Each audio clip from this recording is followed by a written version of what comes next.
What are the documents required for a VA loan application? My name's Evan Kaufman, your VA loan originator, here to help explain. So for VA loans, there's really two things you got to consider here. Number one is your eligibility for a VA loan, and then number two is your qualification to better understand what documents you're going to need for a VA loan. First, we got to look at eligibility. Eligibility is really the process of making sure that you are eligible to use a VA loan.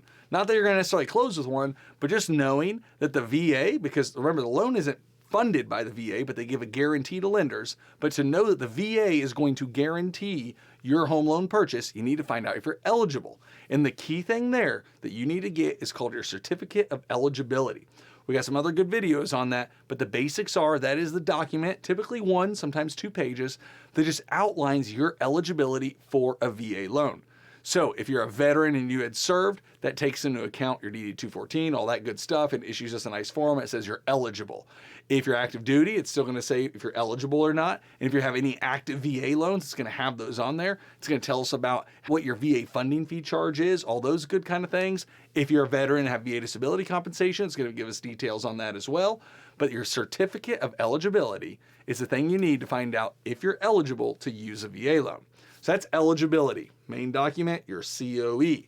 Qualifications is separate from that. And qualifying means you have the income, you have the assets, and all those good things to qualify for your loan payment. That's where us as a lender all of a sudden starts evaluating you in the risk profile to see can you qualify for the payments. So that's where all of a sudden we're checking your income.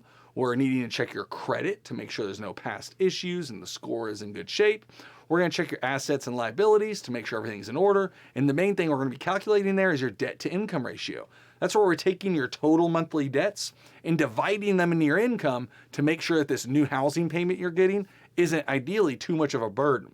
Now, I always like to caveat and say, not that it's too much of a burden, because that's more subjective.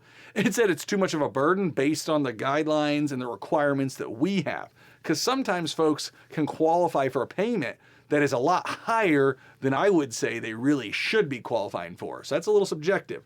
So sometimes remember this, if you're getting qualified for a loan and all of a sudden we're telling you, hey, Johnny, you can afford that $700,000 home. That might not mean that you actually need to get a $700,000 home with a payment, because that could be really high and not worth it. Maybe you need to stick down closer to $300,000-400,000 or something like that. The key there is just to know that eligibility and qualification are separate. For the VA loan application, to know if you're eligible, it's that certificate of eligibility. To know for your qualifications, that's where we're going to need to see your income statements, like your W-2s, your most recent pay stubs, LESs for our active duty folks. If you have any VA disability compensation past history, some of those items. And then your assets, knowing if you're going to bring down payments or need any cash to close, you're showing us bank statements and stuff.